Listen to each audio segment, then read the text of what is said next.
God's way is better. And doing these things because this is what He says is best for us is really what's going to make us happy and healthy. I mean, I think as Christians, there's some kind of resistance to the word happy.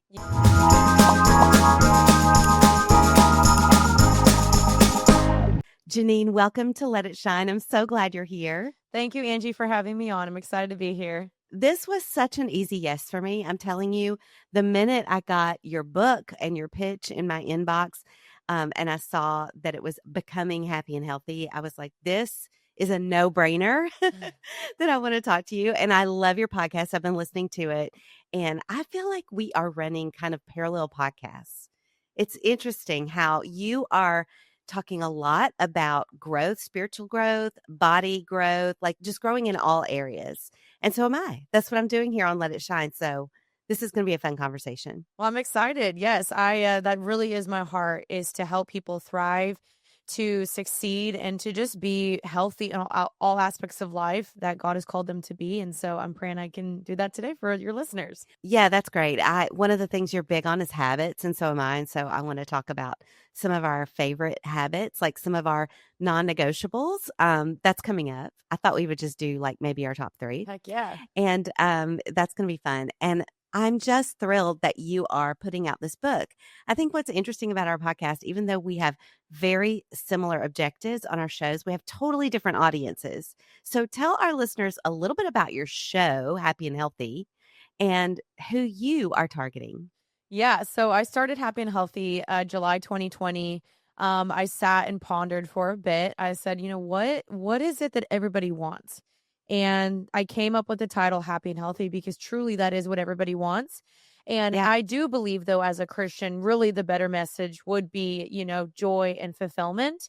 Because I do think that the Bible doesn't necessarily promise health and wellness and happiness, but He does provide freedom and joy and fulfillment through Him. And so I really love this title because that is my goal. I really do want to help people become happy and healthy in all aspects of life, mentally, physically, spiritually, and emotionally. And so my audience are young adult women, anywhere from, I would probably say 18 to 30. But we do have occasional, 35, 40 as well. And it kind of ranges from girls that are newly getting married. Some are single. And I talk all about faith on there, how to deal with having lukewarm faith, how to read your Bible, how to date well. And my husband and I, we do the podcast a lot together. So he'll come on. We'll share some tea. We'll share some fun, juicy topics for the girls. And it's really just I'm trying to provide a place for people just to feel really safe and seen and just also get some entertainment on their Tuesdays. I love it. It's so fun. Let It Shine also releases on Tuesday. So see, we've just got I love it. We're on the same wavelength. It's so fun. Yeah. I know. It's so fun. Well, my audience is quite a bit older. I mean, we're looking at really probably 35 to up to 60, I would even say. And so I love, though, that we're both pursuing this same message of teaching people how important it is to pursue growth always. And I think with my generation, it can be really interesting how we reach a point in our lives where we feel like, is there more growing to do? Like we get kind of comfortable and we're ready to just kind of stop. But I would love to hear what you would say about your generation. Like, what is it that you see, maybe some common mistakes in your generation that keeps people from pursuing being happy and healthy? I think my generation is the opposite of perhaps yours, where I think people are actually a little bit too obsessed with it. If you do one scroll on TikTok, it's all about self-growth, self-improvement, self. Everything is very self.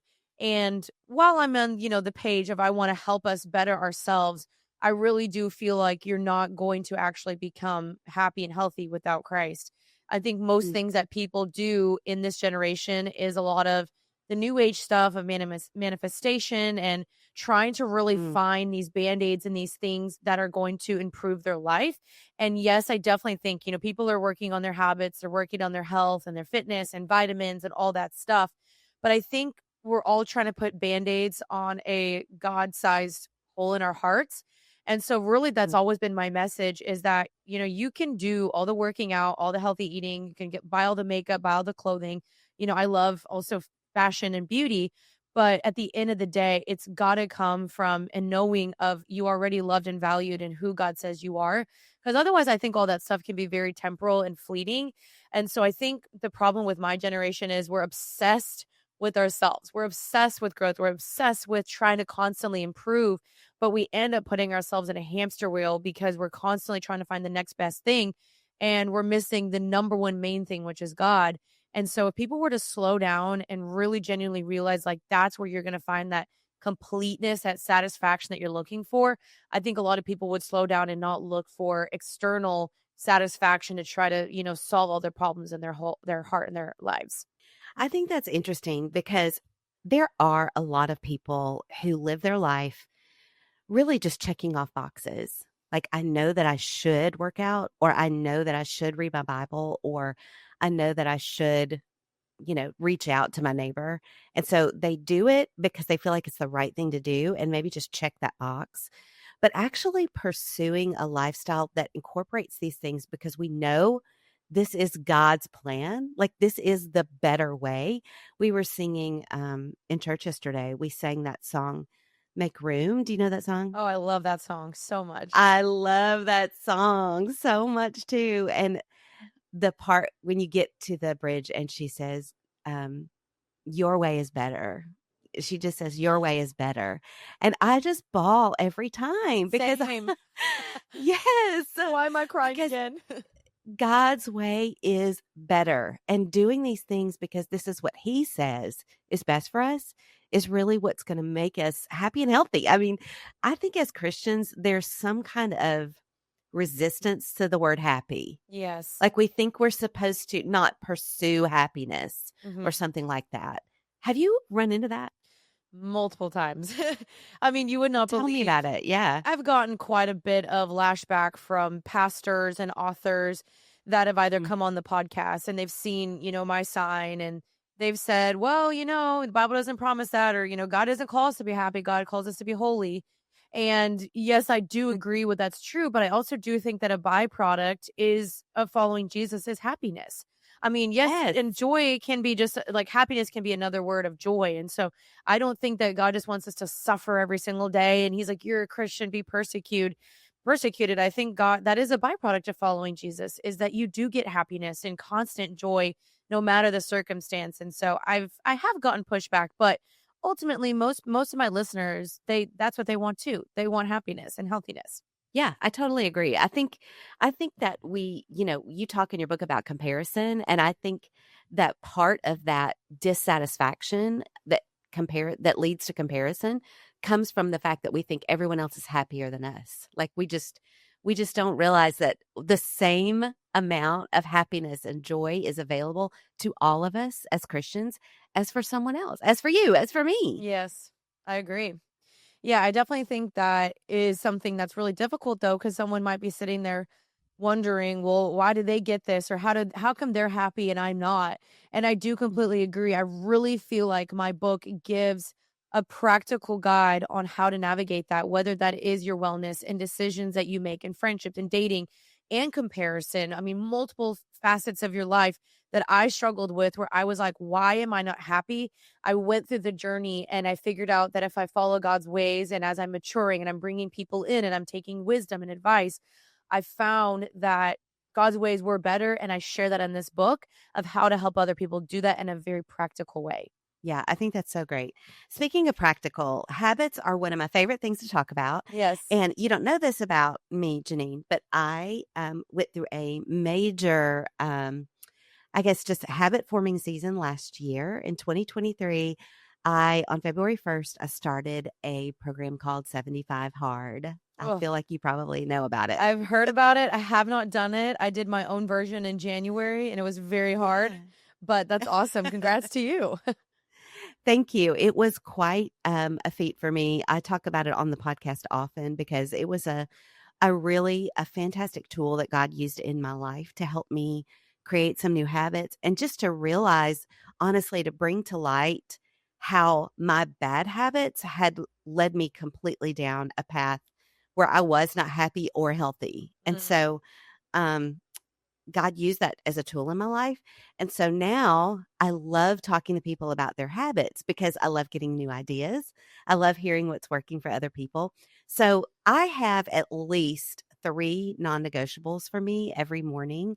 And I'm sure that you have some morning routine non-negotiables. So how about we just go like you go, then I'll go, then you go, and then I'll go. Yeah, I would say my first one is I make my bed every single morning. Oh, I love that. Yes.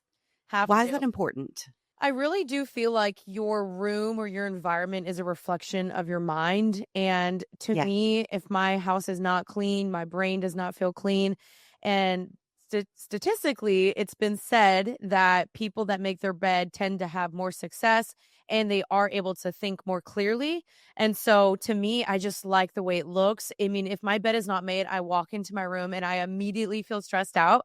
And I don't want that. I want to be able to walk in and it No. be a place where I can breathe and I can rest and it's peaceful. And so I feel like it just sets your day up for success, just making your bed first thing when you wake up. No, I totally do that too. And there is nothing like going to bed at night in a nice, clean made bed. Yes. Right. I love that. For sure. Okay. For me, I would say my first non negotiable is water. Okay. I need to work on that. And okay, let me tell you what I do. You're going to love this. Every morning, so I drink coffee. And so every morning before my coffee, I drink 8 ounces of water. Okay. I'm working Just on right that one. away. Just start with water. Listen, it starts the night before. Get your water ready, put it right by the coffee pot or whatever. Yeah. And just a straw makes it easier because you can just drink it fast.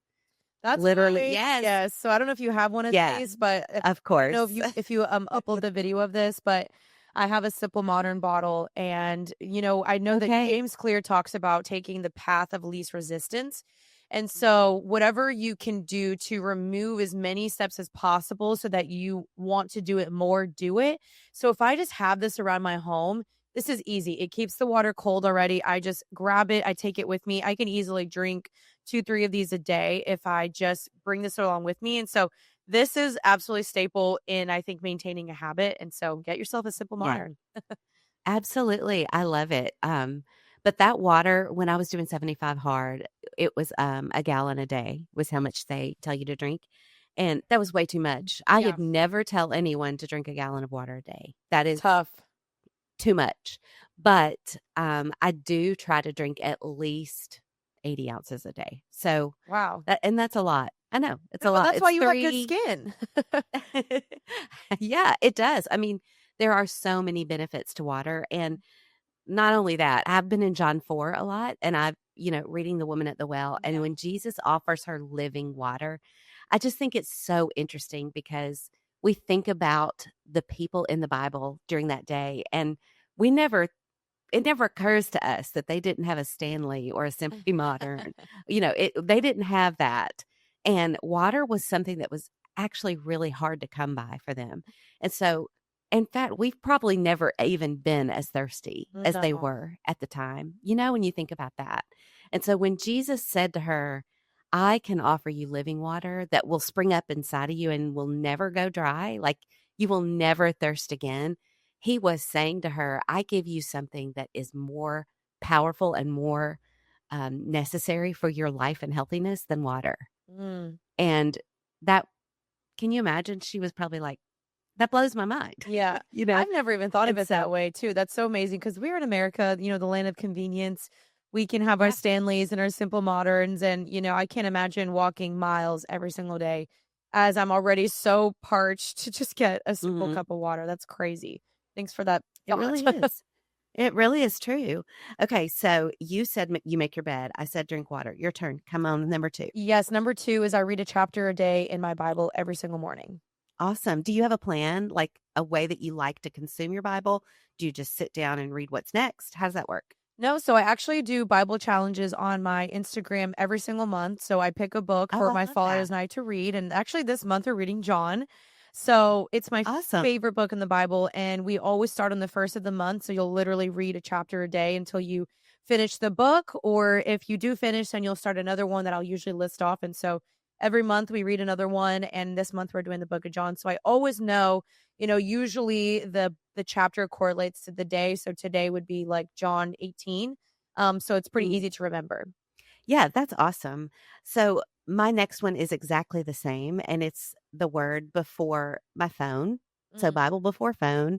And obviously that's not new to me. Someone else thought of that. But I love this because I am very tempted to grab my phone and to start scrolling early, answering emails, texts, whatever. I have a pretty demanding job. And so I feel like I've got to be available to people. And what God really convicted me of was just to get in the word before I get into my phone. The ironic thing about this is that I often use my phone to read the word. So whether I'm reading the app or I'm going to tell you my favorite way to consume the Bible is to listen to it. Mm, mhm. I do enjoy listening to the Bible, and I'm going to link it in the show notes. But I love Annie Downs. Let's read the Gospels, and she reads a chapter a day until she reads through the entire Gospels, and it's pretty awesome. So Wow. that's one of my favorite ways to do it when I'm out on my walk or whatever I'm doing, or while I'm brushing my teeth. I That's mean, it's amazing. just so simple. Yeah, for sure. Okay. Yeah, there's no excuses. I love that. There really aren't. There really aren't any. Okay, number 3 for you.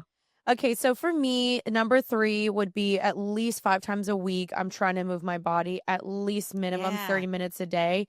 So, I plan ahead. This is something also that I'm very big on with habits is that if you don't make a plan, it's not gonna happen. And so I know Monday through Friday what my workout's gonna be, where I'm gonna go, what time. And so you wanna Mm. make it plain, make it clear, and make it simple. And so I don't miss a day. And if I do for some odd reason, maybe my schedule, I'm traveling, I walk on the treadmill or I go on a walk outside and just try to move my body at least 30 minutes a day. And say, for example, I miss during the week, then I try on a Saturday morning or I try to go on a walk with my husband Sunday. So, there's also in James Clear, his book, it's a if then or if not then when statement. It's like, okay, if I'm not going to do it then when am I going to do it? So you make another plan and move it over to the next day. And so I'm very big on just like, okay, if I don't do it today, I'm going to do this tomorrow and making sure I make a plan with that. I love that. Say those 3 things you said. Make it plain, make it clear. Yeah, I think it's What make did it you say? plain, make it clear, and make it simple. So you want to make Yes. a plan with or make a plan, make it clear and make it simple. So yeah, don't overdo it. Make Okay. sure you have a plan and make sure it's clear where you know what the plan is that you're doing. Yeah, that's so good. I love that too. I moving my body has definitely changed everything for me. What have you seen? I mean, I think a lot of women think of moving their body as exercise or for weight loss or something like that. But what have you seen when it comes to body movement as the biggest benefit for you?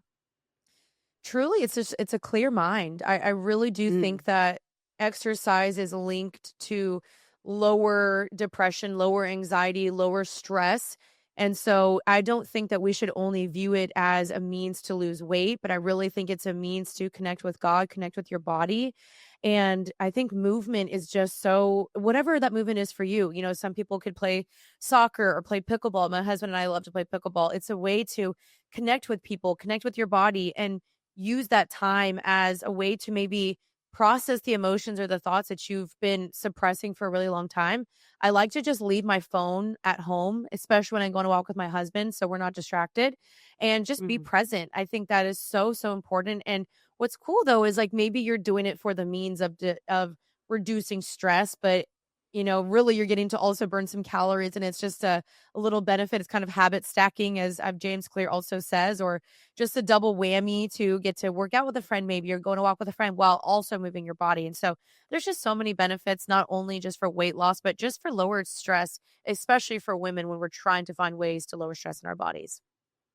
I think that's so good. I have noticed for me, like when you said, especially lowering stress, I read a book recently that talks about processing pain Mm. through your body, that your body actually holds on to some painful things that have happened to you in the past, to trauma. And actually getting out and moving your body will help you work through that pain. And it does give me such much more mental clarity. It makes me feel happier. It's that serotonin release and all of that. I mean, there's just so many great things about it, and I love it so much. Have you noticed when you go on a walk with your husband? I mean, this is one of the things I love about that specifically is that when my husband and I walk together, it's like a visual of us walking alongside each other and working out whatever we're talking about, you know? Yes. It's not just the fact that we're moving our bodies and we're using the time to talk. There's something about the way God designed our bodies and our emotions and our feelings, all of those things to connect to each other, that when we walk together in the same direction, even if we are processing or working through something or having a fight, Yeah. that it all kind of like works together to get us to the same place. Well, yeah, I think that's really interesting you brought that up because last month, for some reason, I was curious. I was like, how many times is the word walk in the Bible? And it's in the Mm, Bible 84 times. And the Bible never says run with Jesus or run. It actually says, like, run the race before you to remove things that so easily entangle you. But I think walking with God is slow, it's unhurried. You're encountering his presence. And I think the same thing with your spouse or your best friend, or even if you're on a prayer walk, that's when you can really just be present with the person next to you and your heart rate gets to lower and you're, what's the chemical in you that like is the stress chemical in you? oxytocin, No, it's is your that one? Serotonin? other one. I know, it's in there. Yeah, there's a specific chemical and specifically more like women. It's like literally directly linked. Endorphins?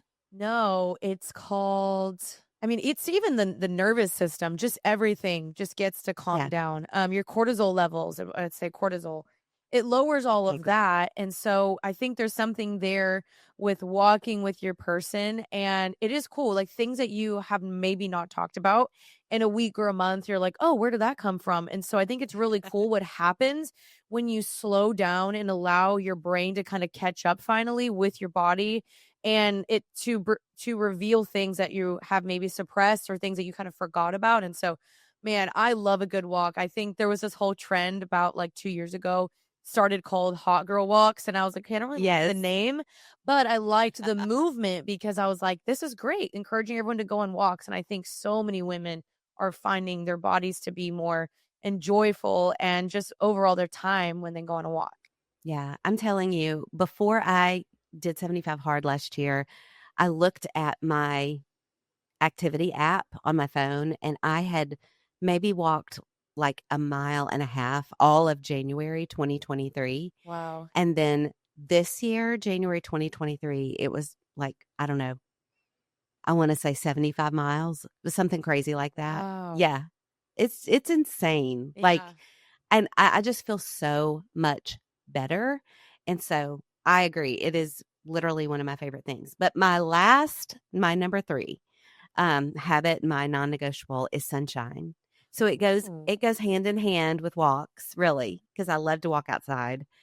But sunshine, there are so many benefits to just getting out in the sun and absorbing that vitamin D, of course, with sunscreen, but Yeah. it just makes me feel happy. I agree. I love a good spring day, nice 75 degrees. You have the sun on you. I'm someone though, like I'm so big on skincare. And so I like literally never let myself bake in the sun for very long. And so even this Yeah. past weekend, I was in Kansas City and we were at a game and the sun was just beaming on me. And I was like, oh my gosh. I was like trying to cover up because I don't like sunspots on my chest. But I do think everything in doses is just so amazing. Yeah, I agree. I think it's just so good for us to be out in the sun, even just absorbing the benefits of the sun without necessarily getting it on our skin. I am very fair and I have red hair and my whole family does.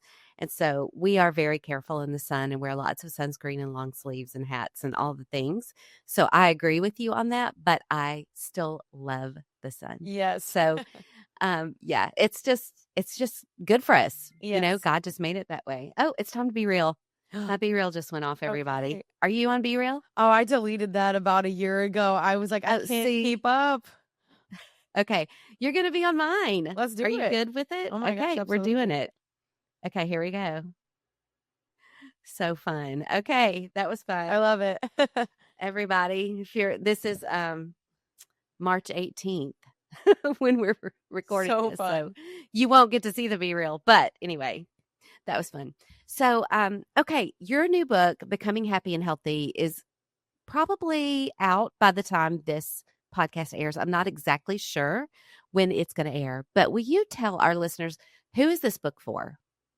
This book is really for someone that is just confused and stuck in life, and they're really looking for that next step, and they're trying to navigate some of the biggest struggles that they face, but they're common struggles. They're not the struggles that you feel maybe like I'm the only one struggling with this.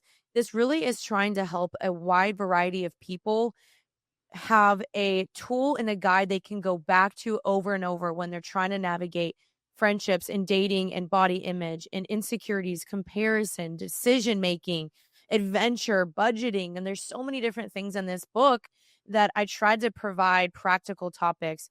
And really, my heart was, though, for young adult women or even just any young adult out there that's, maybe graduating college and they're entering into the real world and they're like, I don't know what I'm doing. I'm super confused. How do I know what God wants for my life? So I weave biblical truths and my story into every single chapter. So it's not just necessarily my opinion. It really is what God says is the best thing for you to do and how to navigate these things, because you would not believe the amount of DMs and questions that I get on my Instagram. I really thought about what are the most common questions that people ask me, and it was all these chapters. I don't know if this is right. Should I move? Should I date this person? How do I make good friendships? How do I deal with insecurities? I thought about that and I said, why not make a one book that has all the answers they're looking for? Basically a life guide for people that are struggling, and I'm genuinely praying that my story and God's truth in it will set someone free. Yeah, well, I think it will. And I love your book and I love your podcast. Everybody go check it out. But I just want to say, I wish that you had been around when I was your age. Like, Mm. I wish there was someone speaking into my life the things that you're speaking into Generation Z now, when I was in that space. And I think that God has opened it up for me to step into the space for my generation. But I am just thankful that Gen Z is getting a chance to learn these things and form healthy habits and really learn how important it is to always pursue God's way at that stage in life. It's just so encouraging. Well, it's so funny you say that because that's exactly why I wrote the book. I wrote the book because I needed this book when I was younger. Yeah. And I talk about that in the introduction that I wrote the book I needed and it didn't exist. And so if I had had this tool when I was younger, I think I would have prevented myself from a lot of heartbreak and pain and poor decisions. And so you'll learn about those in the book. But I really do think I wanted to make it really simple, not over theological, because I read a lot of books and it really made me feel good and made me feel seen and made me feel understood, but I didn't know what my next steps were. And so Mm, really this book is for anyone that is just like, what's my next step? I'm confused. I want to overall better my life. This is the book that I wrote for you. And I really, really think that there is something in it for anyone at any age range. yeah, I think you're right. Thank you so much, Jeanine, for coming on. Thank you, Angie. This was a great, fun podcast, and I am super thankful you have me on.